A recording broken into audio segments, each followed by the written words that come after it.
we all watched Amelia Hart walk into the riverside, thinking this dinner would be her last face-to-face with the man she despised. She was there to cut ties completely, not to negotiate. She'd just found out her startup was being used to wash dirty money. She had no idea that within the hour, 3 men would corner her in the hallway. They snatched her phone while the rest of us just looked away, pretending not to see. She didn't notice the guy sitting at table 12. A quiet single dad in a faded jacket who watched everything.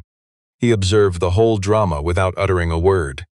When she whispered in terror that those men wouldn't let her leave here alive. That quiet father at table 12 stood up, calmly pushing his chair back.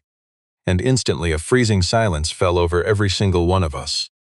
What Amelia would learn before the night ended would completely change how she judged every quiet stranger for the rest of her life. So stick around until the very end, because the truth behind this silence is worth every single minute of your time. Our restaurant sat right on the Chicago River, a dim, high-end spot with low lighting, featuring pristine white tablecloths and a staff that recognized every wealthy face.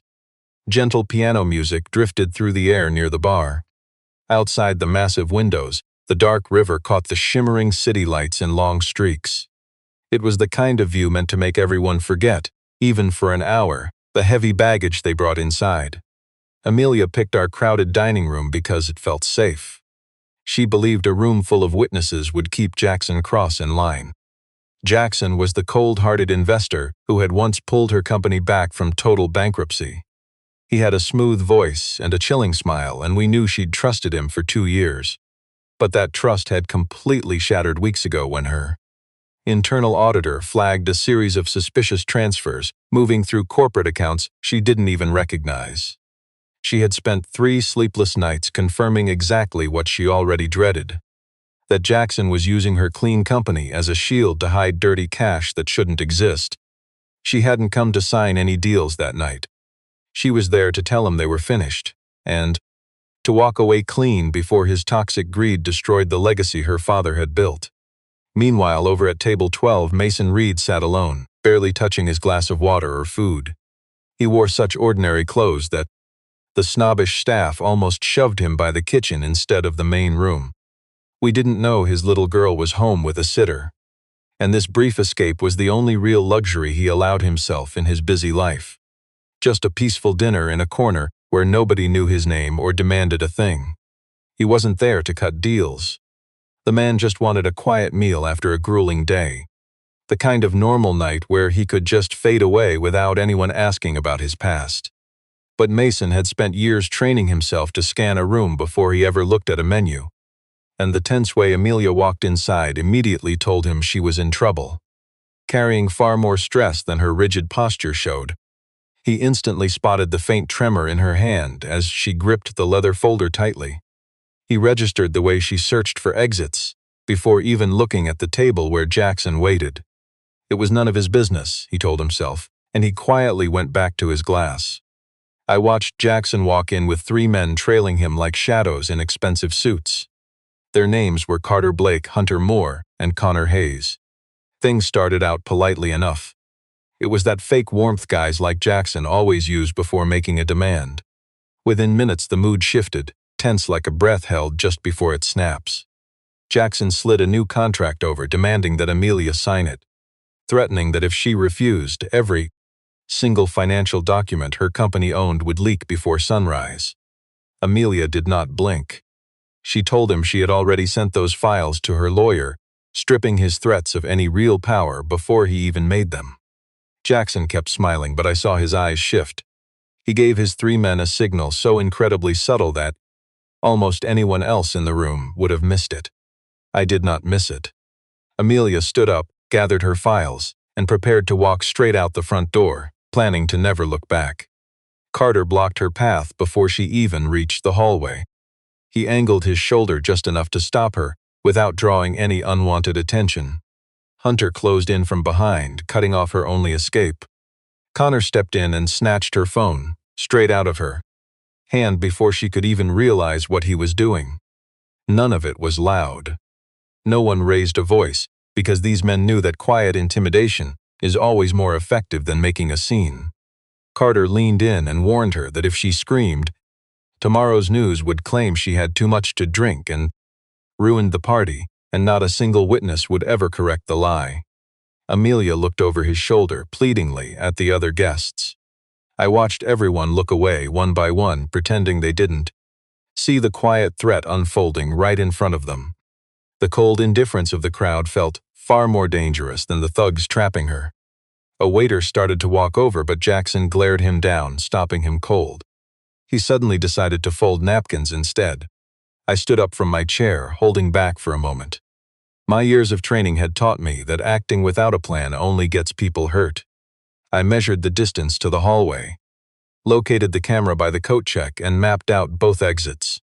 I counted the innocent bystanders who might get caught in the crossfire. In the corner, the piano music played on, oblivious. Behind me, expensive silverware clinked against fine china as if everything were fine. That normal, peaceful atmosphere made the danger in the hallway feel much more real. Cornered and desperate, Amelia looked up and locked eyes with me. I was the only man there who hadn't looked away. She didn't call for help. Her lips barely moved as she whispered the words that changed everything, telling me quietly that they weren't going to let her leave. I heard every single word. He set down his napkin and pushed his chair back with a calm that unnerved all of us watching. He began strolling toward the hallway, like he was just heading to the restroom. Carter spotted him first and let out a quiet, mocking laugh, calling him a tired stranger who just wanted to play hero for a woman he didn't know. The man said nothing back. He stopped just a few feet away, keeping his hands open and loose at his sides. He calmly asked them to return the woman's phone and step away from the exit. Connor, the youngest and most desperate to prove himself, lunged forward, trying to shove Mason out of the way before another word was spoken. But Mason simply shifted his weight, catching the kid's wrist right out of the air. He gave it a quick twist, forcing him to his knees with a quiet, strangled gasp rather than a loud crash. The entire clash was over in 2 seconds, happening almost completely in silence. Yet the rest of us in the dining room completely froze. Our forks stayed hovering mid-air, every single conversation dying instantly. Jackson finally lost his cool, his voice dropping as he asked, demanding in a razor-sharp tone who the hell this guy at table 12 thought he was. Mason didn't answer, at least not with any words they could ever use against him. He only told them that he was a guy who hated watching 3 grown men corner a helpless woman in a hallway, and that everyone could leave peacefully if they just backed off. Hunter lost his patience, sliding a small pocket knife from his sleeve and hiding it in his palm, thinking none of us would notice. But the blade caught a tiny glint of light from the wall fixture. Just a flash, but enough for a real pro to spot long before the rest of us realized what was happening. Mason saw it instantly, the same way you notice a sudden breath held in a quiet room. He grabbed a heavy metal serving tray off a cart to use as a shield, slapping the knife right out of Hunter's hand before he could even swing. We heard the blade clatter across the marble and slide under a side table, completely forgotten the second it left his grip. That's when Carter changed tactics. He grabbed Amelia's arm, trying to use her as a shield against the man who was easily taking down his friends. But Mason moved faster than any of us could track. He forced Carter to let go with a quick, painful twist that made his point crystal clear. Amelia stumbled free, breathing heavily. None of us could understand how a man in a cheap department store jacket had just disarmed 3 professionals without even raising his voice. She pressed her back against the wall, trying to collect herself, watching this stranger face down real danger with the exact same calm he had while eating dinner just minutes ago. Mason didn't throw a single wasted punch. Every single move was designed to disarm, not to hurt. That was the kind of restraint you only see from someone who was taught that the difference matters. Jackson watched his guys get dismantled, pulled out his phone, and pretended to dial 911. But Mason spotted the actual sequence of numbers flashing on that screen, knowing instantly it wasn't a call for help at all. I quietly told Amelia we needed to head toward the kitchen exit, away from whatever was coming next. Amelia hesitated. She refused to leave without the evidence folder Jackson had snatched from her hands earlier. I made the decision for both of us. I faced Jackson with a cold steadiness that forced him to take a step back for the first time.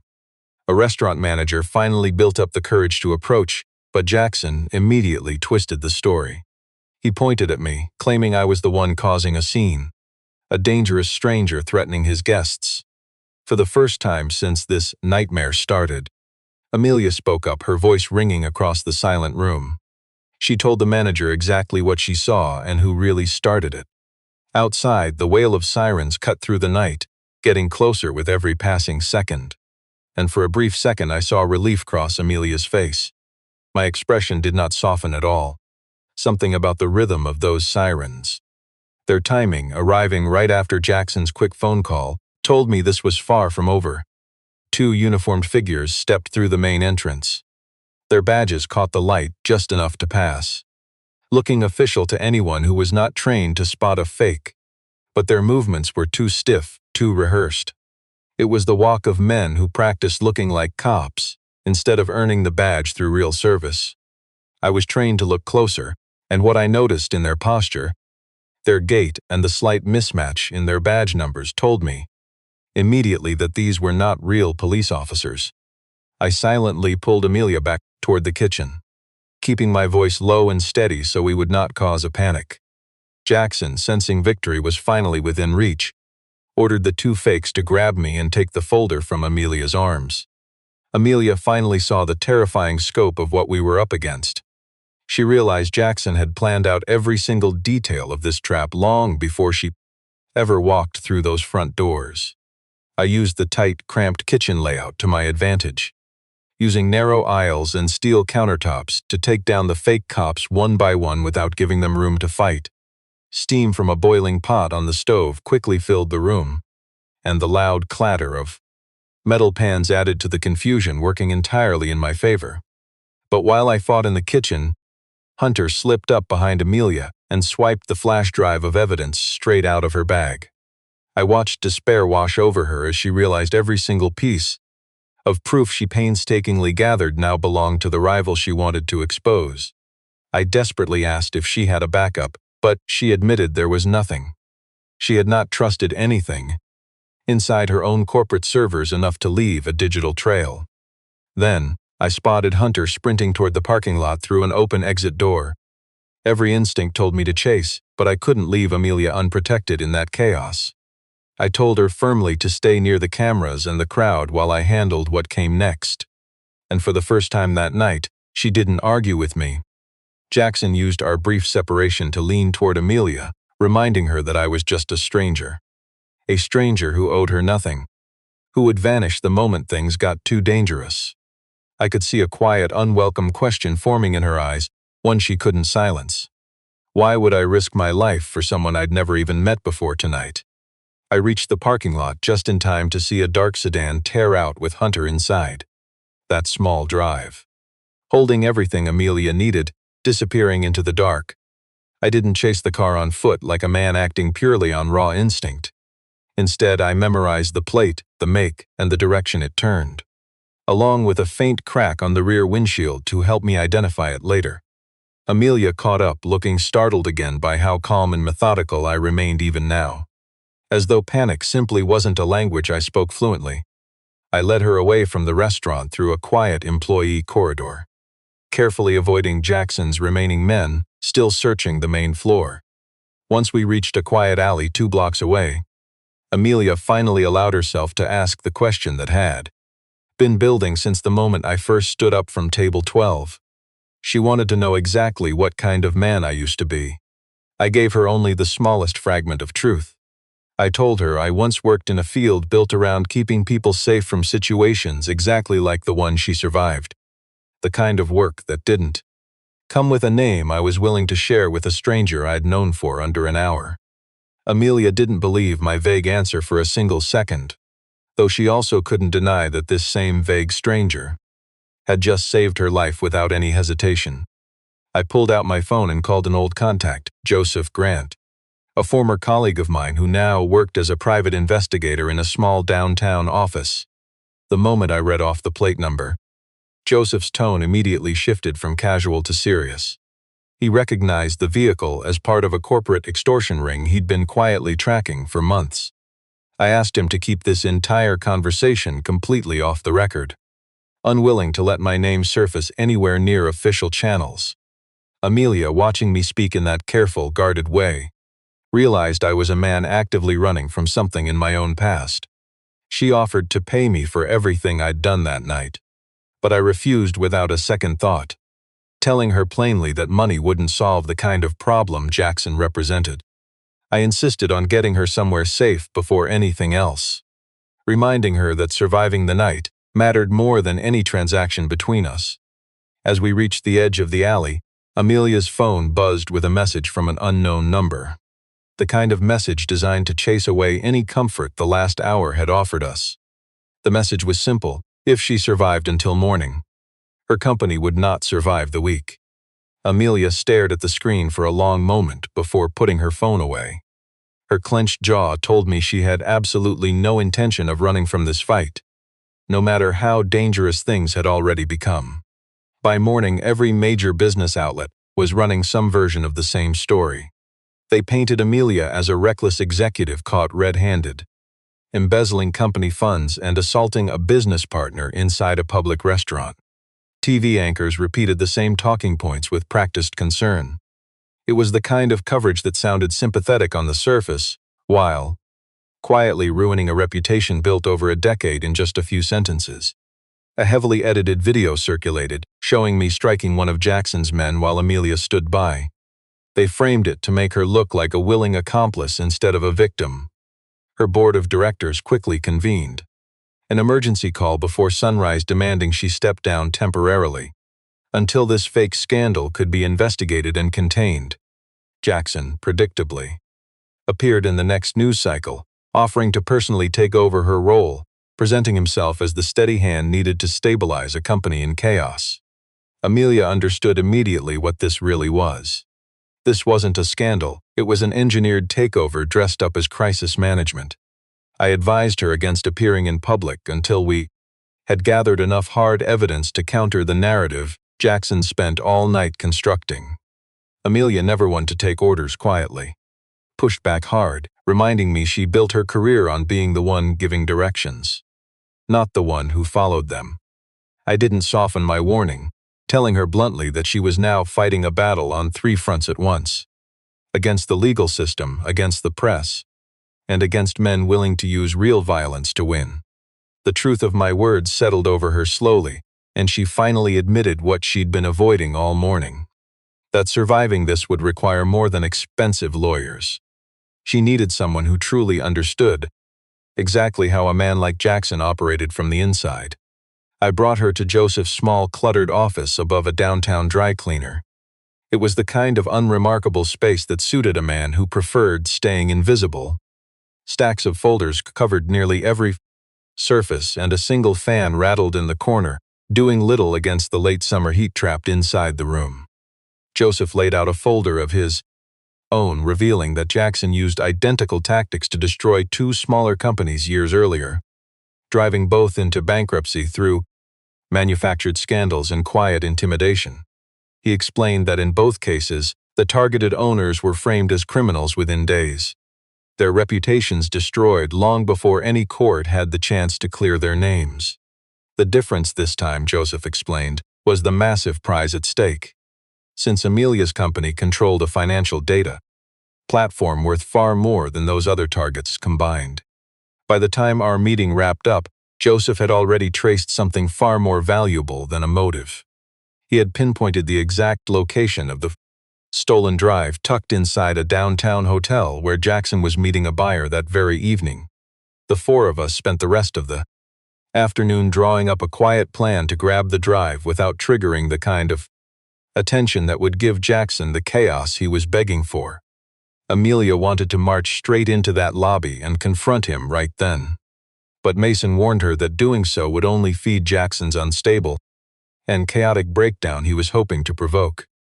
Inside the hotel that night, Jackson met his shadow buyer in a private upstairs conference room. I watched as Mason slipped inside, disguised as a member of the maintenance crew. He fit right into a uniform nobody even thought to question. Amelia sat waiting in the lobby, posing as a guest expecting her lawyer. I watched her quietly scanning every face coming through those doors. The lobby smelled of fresh lilies from a massive floral arrangement near the desk. And somewhere a poder. Bellhop's cartwheels squeaked lazily across the polished marble floor.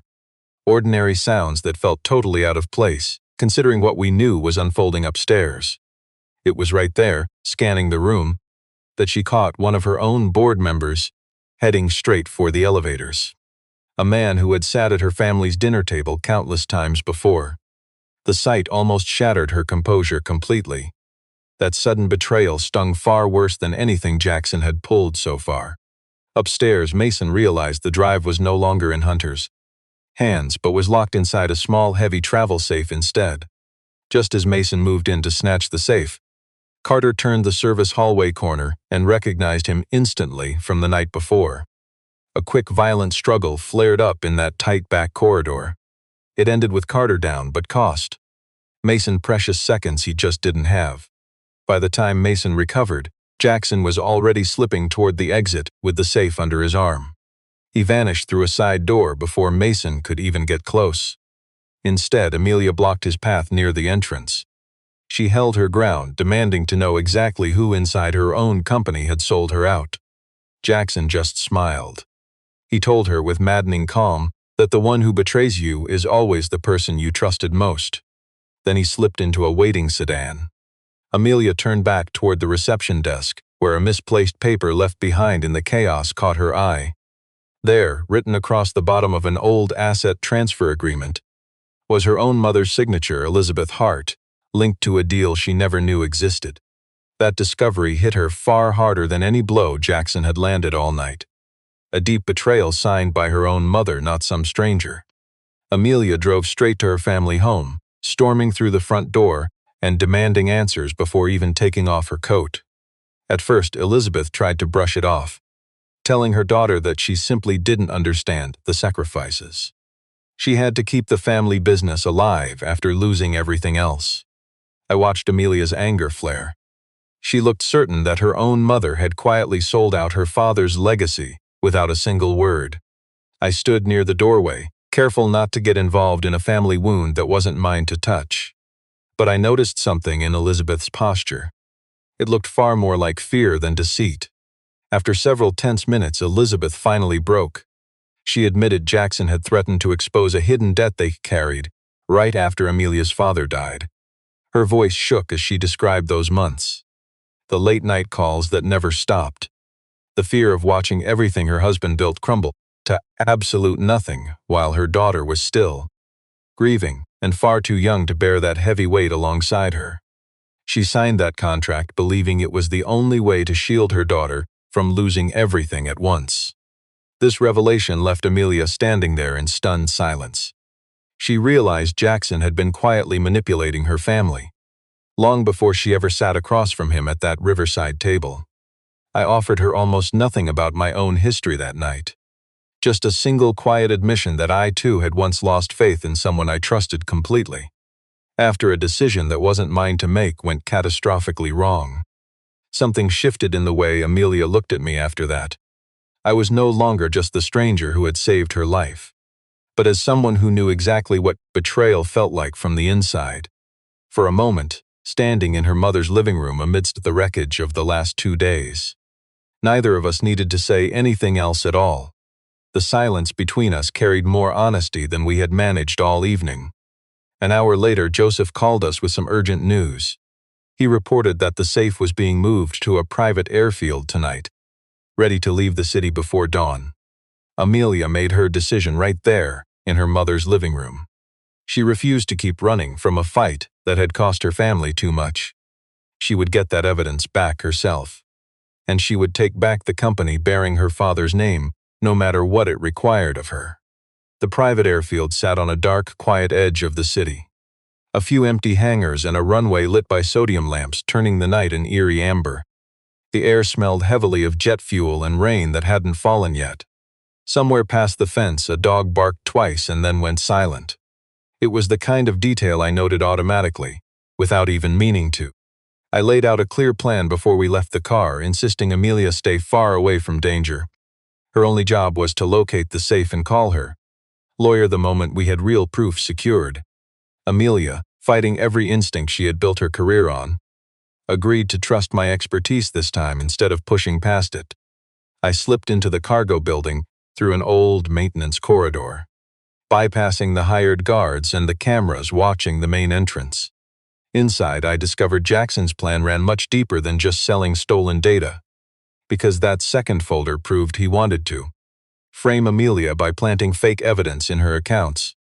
If he succeeded, she wouldn't just lose her company. She'd face hard prison time with fabricated proof to back it up. A nightmare far worse than any tabloid scandal ever written. Right as I secured the safe, Connor blocked me with two guys. They boxed me in, leaving absolutely no room to escape. Their boots echoed off the cold metal walls of the warehouse. I used the shadows to my advantage, killing the lights. I flipped luggage carts to slow them down. Then I slammed an automatic lock to buy myself precious seconds. Outside, Amelia stared at her screen, watching my tracker signal flicker and go completely dead. For a terrifying second, her breath caught in her throat. But she didn't panic. She used the sharp corporate instincts she'd built running a company to launch her counterattack. Calling her lawyer, alerting a trusted reporter. Then she sent the airfield's exact coordinates, straight to a federal contact her firm had partnered with years ago. I finally limped out of that warehouse, bruised, battered, but still breathing. And the safe was still tucked under my arm. Amelia sprinted toward me the second I appeared, throwing away her usual composed, polished instinct she relied on in public. For the first time in this entire ordeal, I saw pure fear and relief crash across her face. But before we could even catch our breath, Jackson stepped out from behind a parked SUV. His gun was aimed straight at us, demanding I hand over the safe. He mocked me with a cruel sneer, saying a man with nothing should have known better than to step into a war between powerful elites. I met his threat with total silence. I quietly stepped in front of Amelia to shield her, keeping my eyes locked on his gun. Sensing he needed more leverage, Jackson dragged up my past, revealing that I had once run a federal witness protection unit during a massive op years ago. The kind of work people never hear about, because it only succeeds when nobody notices you. Amelia felt the ground give way. Everything she thought she knew about me, her quiet protector, shattered in an instant. Jackson snarled that his criminal network lost millions of dollars back then. All because of an operation I personally tore apart from the inside. It was an old grudge that had never fully healed for a man as proud as Jackson. I walked away from that world after an inside betrayal left an innocent victim permanently scarred. That partner's failure still keeps me awake at night even now, choosing instead a quiet, normal life built around raising my daughter far away from that dark world. My sweet Grace was only ever mentioned once, briefly. The single reason I walked away from a world I once mastered completely, refusing to let violence near her again. Jackson tried to use my exact vulnerability as a weapon, hoping the mention of my child safe at home would finally crack my composure. It didn't. Amelia watched, almost in awe as I absorbed the threat without a flicker of the panic Jackson was counting on. In the distance, headlights swept the runway as Joseph arrived alongside the federal agents Amelia had alerted earlier. Jackson, sensing his window was closing fast, lunged forward and grabbed Amelia's arm, desperate to use her as a final bargaining chip. I seized the half-second of distraction that followed, disarming Jackson cleanly before the situation could spiral any further out of control. Amelia kicked the safe well out of Jackson's reach herself. A small but unmistakable act proving she was no longer the cornered woman from that hallway the night before. Within minutes, federal agents swarmed the airfield and cuffed Jackson, though he kept smiling the entire time, warning us that somewhere inside Amelia's own company, one final traitor was still waiting to be found. Once the drive was decrypted, it confirmed everything Joseph had suspected and more, exposing how thoroughly Jackson had manipulated contracts and extorted smaller businesses, and worked hand in hand with someone deep inside her own organization. That someone turned out to be Samuel Pierce, a longtime board member who'd spent years presenting himself as her family's loyal ally. a man who had attended her college graduation and stood beside her father's casket at the funeral years before. It was Samuel who had quietly handed over Elizabeth's old signature, giving Jackson the leverage he needed to forge the agreement that started this collapse. Amelia called an emergency board meeting the moment the evidence was verified, determined to end this in the same room where her authority had nearly been stripped away days earlier. The same long table, the same tall windows looking out over the skyline. Only this time she walked in first before anyone else had even sat down. Samuel tried desperately to flip the narrative one final time, accusing Amelia of using me as a personal enforcer to cover her own wrongdoing. His voice carried that same fatherly confidence he had used for years to win over every room. But this time it fell flat against faces that had already seen the evidence.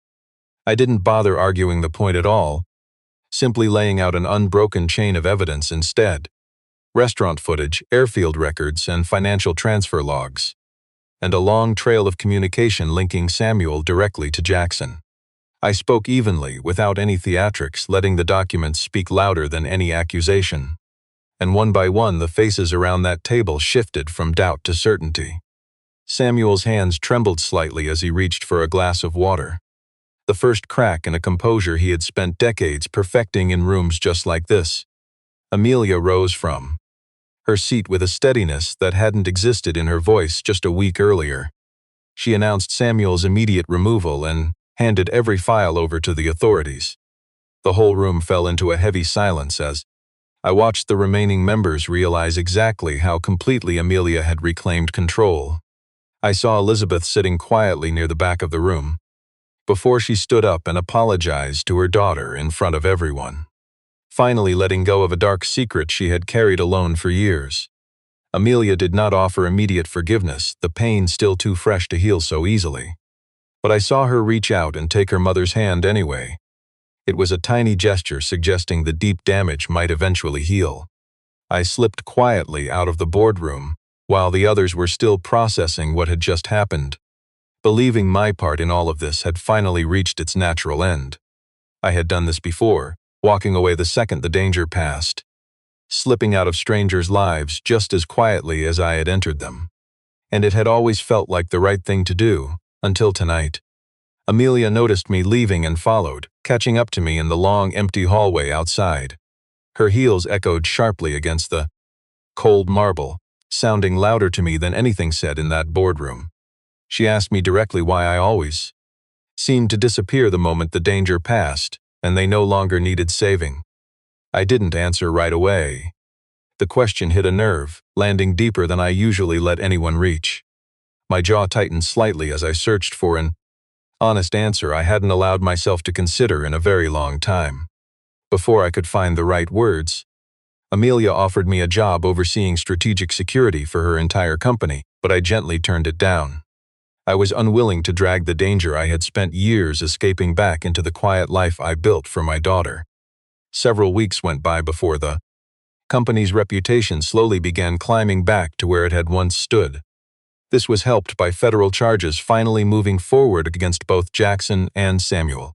The same media outlets that printed Jackson's version of events finally ran corrections and follow-up stories, though Amelia had learned by then that a correction rarely traveled as far or as fast as the original lie had. A handful of smaller businesses that had quietly suffered under Jackson's identical tactics years ago stepped forward once the story went public. This expanded the investigation far beyond what Amelia had initially found. In the aftermath, she changed how she led, choosing transparency over absolute control. And she slowly unlearned the idea that power meant isolating herself from everyone around her. Where she once kept her door closed and made decisions in secret, she now held open meetings, welcoming questions she once would have brushed off as mere distractions. I went back to my ordinary routine, taking on small, quiet security consulting jobs and avoiding any attention the high-profile case might bring my way. Amelia eventually found me again, not in a fancy boardroom or courthouse, but at a small, unremarkable diner with no bodyguards trailing her and no legal contracts waiting to be signed. She slid into the booth right across from me, just like any ordinary person would. I ordered coffee instead of sparkling water, and for a moment neither of us spoke. We just let the quiet sit comfortably between us. She didn't come bringing money this time. She came offering me something closer to respect. Instead, she asked me to help build a real protection program for whistleblowers and employees, who might one day face the exact same threats she had barely survived. I listened quietly as she described her vision of a small, dedicated team, with real resources, something corporate America had ignored for far too long.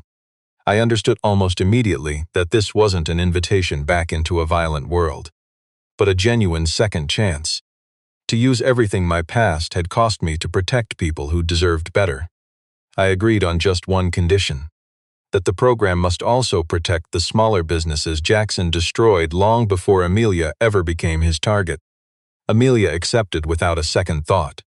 Neither of us rushed toward anything resembling romance in the days that followed. We chose something much steadier, something built slowly on trust and shared scars rather than sudden declarations. In the end, our story circled back to that same riverside restaurant where it had all begun. The piano played softly again that night. Those same notes drifted over a room of strangers, none of them knowing what once unfolded in the hallway just beyond the bar. They kept table 12 completely empty during a big fundraising gala the following spring, set aside deliberately in honor of every quiet stranger willing to stand up when the room stays silent. Amelia stood before the crowd and told them that sometimes the person who saves a company isn't sitting in the boardroom at all, but the one who dares to stand up from a quiet table when everyone else chooses to look away. I stood near the back of that room, just like always, watching her speak without needing any recognition. I thought, and not for the first time, that the most important work a person ever does often leaves no trace behind at all. No headlines, no statues. Just a life quietly continuing because someone chose to stand up at the right moment. Amelia was no longer that cornered woman standing all alone in the hallway, and I was no longer a man defined solely by what I had once run from. Outside, the river kept moving past the windows the same way it always had, indifferent to everything that happened on its banks, carrying the city's lights downstream into the dark. If quiet strangers and second chances, and tales of ordinary people with extraordinary pasts are the kind of stories that stay with you, follow along to see what comes next, because our shared journey is far from finished.